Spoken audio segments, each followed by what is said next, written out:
My career so far has been filled with so many highs and lows. The agency life has so many things to offer, from the craziest parties to the craziest working hours. Yet there's an allure to this industry that draws the most talented, most fun and most hardworking people from various walks of life together that you probably can't find in any other type of work. Hey everyone, I'm Ruben Liu and I'm a photographer, video producer and digital creative based in Malaysia. I'm a creative group head in an advertising agency and run a production house at the same time. My aim with this channel is to equip budding creatives to kickstart their journey and carve out a space in this industry. If that resonates with you, do consider subscribing.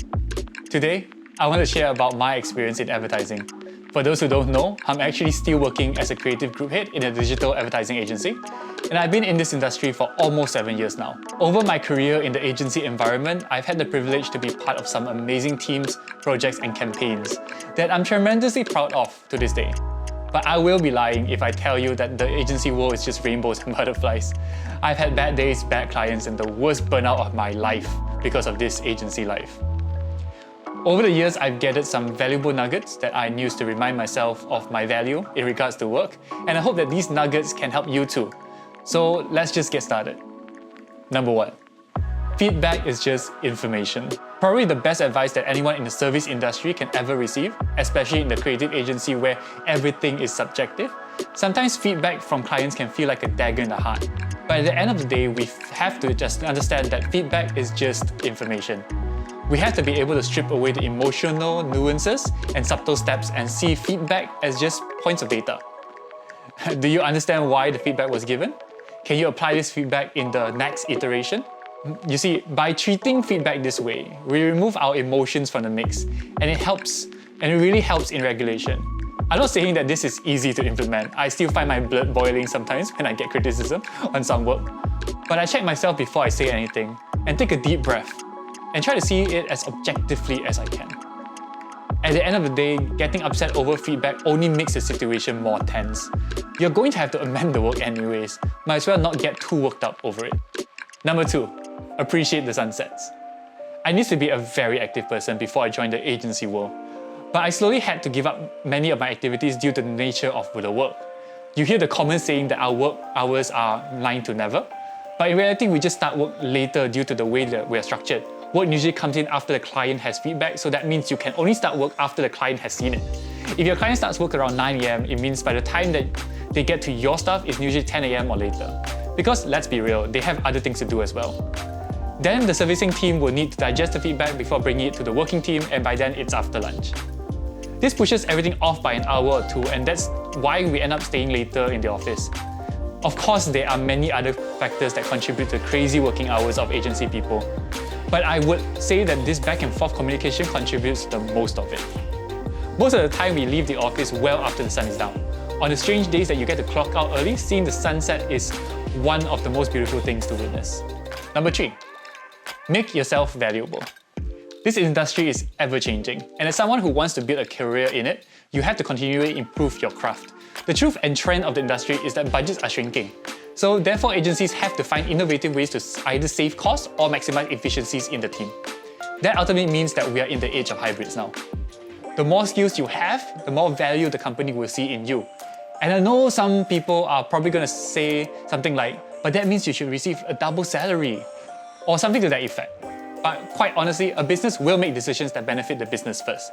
And I'm not saying that you should work double the time either. Having more skills is a benefit to you because you are able to fit in where the business needs you. And value doesn't only work in terms of skills. It can also apply in knowledge, connections, and even social clout.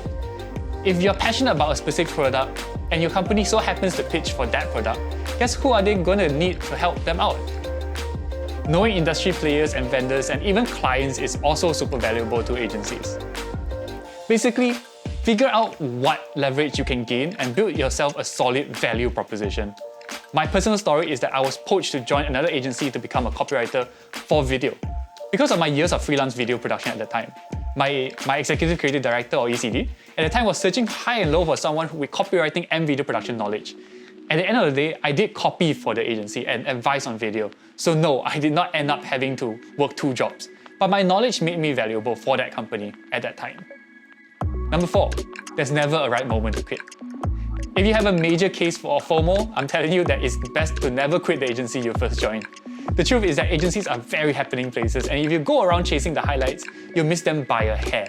I remember quitting my first agency and regretting it because they got to go to my favorite island for an all-expense paid company trip 3 months after I left. And I'm not just talking about perks. Due to the nature of clients, they have to move every few years. So sometimes the clients that you've been dreaming of working on may just land on your previous agency's lap. There's no point chasing highlights because there's never going to be a right time to quit. The ways that bonuses, increments, promotions, and other benefits like parties are structured in the agency environment probably means that you will miss a major one definitely. So if you feel like it's your time to move on, do it and don't fall into the hindsight trap. Number 5. Some things aren't worth dying for. With all the chatter about being overworked and underappreciated in the industry, it's no wonder that there are a lot of horror stories about the working culture in agencies. The hustle culture that agencies have often glorifies overworking. Sometimes I think it's just a coping mechanism because we are always flooded with so many things that we might as well accept our fate. But the truth is that our work isn't worth dying for. We're not doctors, our work isn't going to save lives. We're not scientists, our work isn't going to save the planet.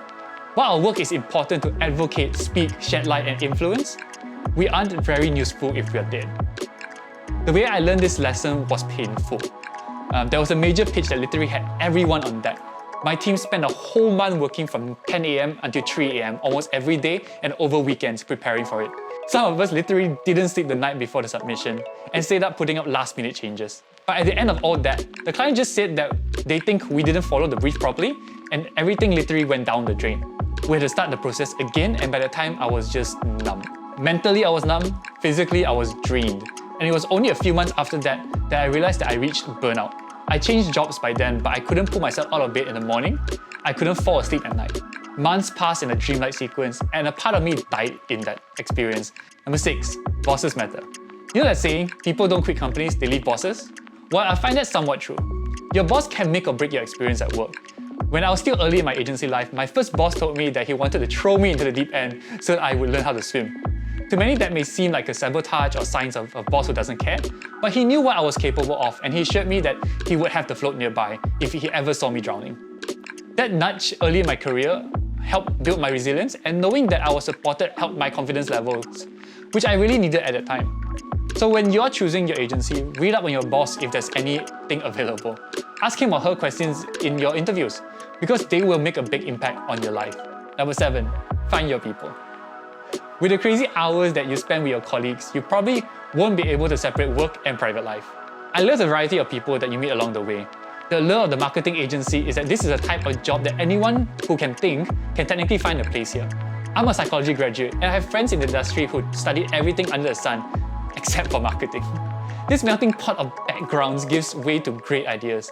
And personally, I've been fortunate enough to find friends who had similar interests that I can still call friends to this day. The agency community is made up of all kinds of goofballs, knuckleheads, and outliers that makes it the best place for people to just fit in because none of us technically do. So that's 7 things I've learned from being in the agency life. And I think I've been blessed to have these experiences, and I hope that these nuggets encourages you or even helps you in your career. If you have any questions about this realm of digital marketing and advertising, do leave a comment and I'll do my best to answer you. And if this video does well, I may even do a part 2. Until then, that's it from me. Thanks so much for watching. I'll catch you guys in the next one. Bye.